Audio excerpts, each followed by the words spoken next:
Having majored in history, I tend to enjoy watching historical documentaries. So last month, I decided to watch one called Watchers of the Sky, which was about Raphael Lemkin, the man who coined the word genocide. I couldn't figure out why it was called Watchers of the Sky until the very end, when Ben Ferens, once a prosecutor at the Nuremberg trials, explained the title. He considers himself a watcher of the sky, and this is why. First, he told the story of Tycho Brahe, a Danish astronomer born in 1546. I had never heard of Tycho Brahe before, but apparently he was the last of the great astronomers to not use a telescope. Now, according to Ben Ferens, Tycho was given an island by the Danish king where he could observe the sky. He had his own castle, and he had people working under him, and he observed the sky every single night for over 20 years. But when the new king came to Denmark, he wasn't very satisfied with Tycho watching the sky every single night. But Tycho justified his work by saying that he saved someone else 20 years of work by what he had done. And then Ben Ferens went on to say that when the astronauts went to the moon, they took Tycho Brahe's book with them. Now, that was an inspirational story, and Ben Ferens explained that just as Tycho Brahe was a watcher of the sky who seemed to be doing something useless, Ben Ferens is a watcher of the sky in that he tries to take action against genocide, and although it seems useless now, perhaps in the future it will be a useful thing. Now, since I'm the type of person who looks up every movie to see how historically accurate it was, I looked up Ben Ferens' story to learn more about this Tycho Brahe. I couldn't find any information that the astronauts actually took Tycho's work to the moon with them. However, I ended up really finding Tycho Brahe extremely fascinating. In fact, he's probably one of my favorite people at the moment. So let's start. Tycho Brahe, born in 1546 to a nobleman and his wife. And he had a normal upbringing for the first 2 years. But then, when he was about 2.5, his Uncle Jörgen kidnapped him. So Uncle Jörgen and his wife were childless, and Tycho's parents had promised to give them one of their children, but they never did, so they decided to just kidnap Tycho because, they didn't listen to the promise. And somehow, Tycho's parents were okay with it, and Tycho grew up with Uncle Jörgen. But unfortunately, later on, Uncle Jörgen died, because Uncle Jörgen was with the king, and the king fell in the water, and Uncle Jörgen went to save him, and he did save him, but he got a cold from the cold water and died. But that's a different story. We'll go back to Tycho now. Tycho just has one crazy story after another.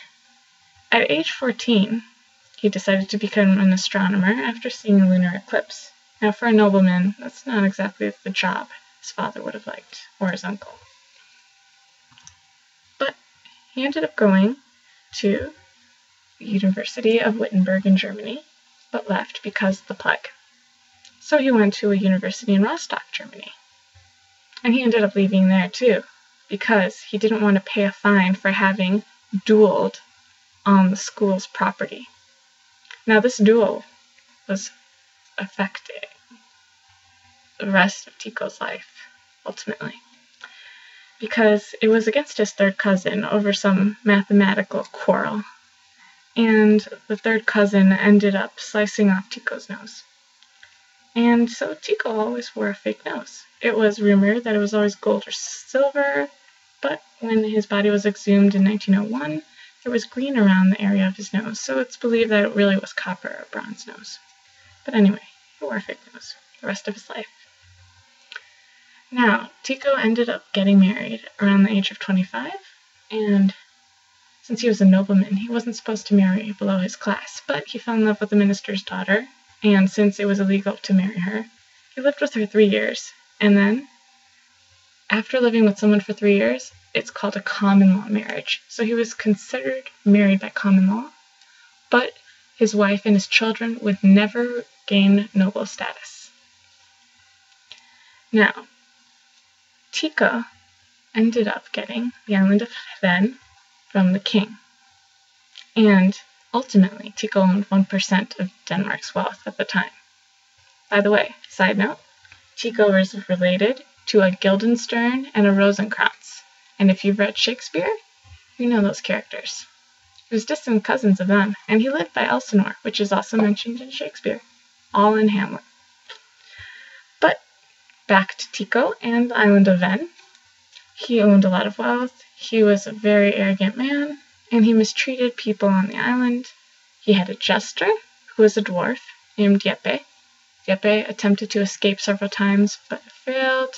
Jeppe lived under the table and would eat the scraps of food that fell there.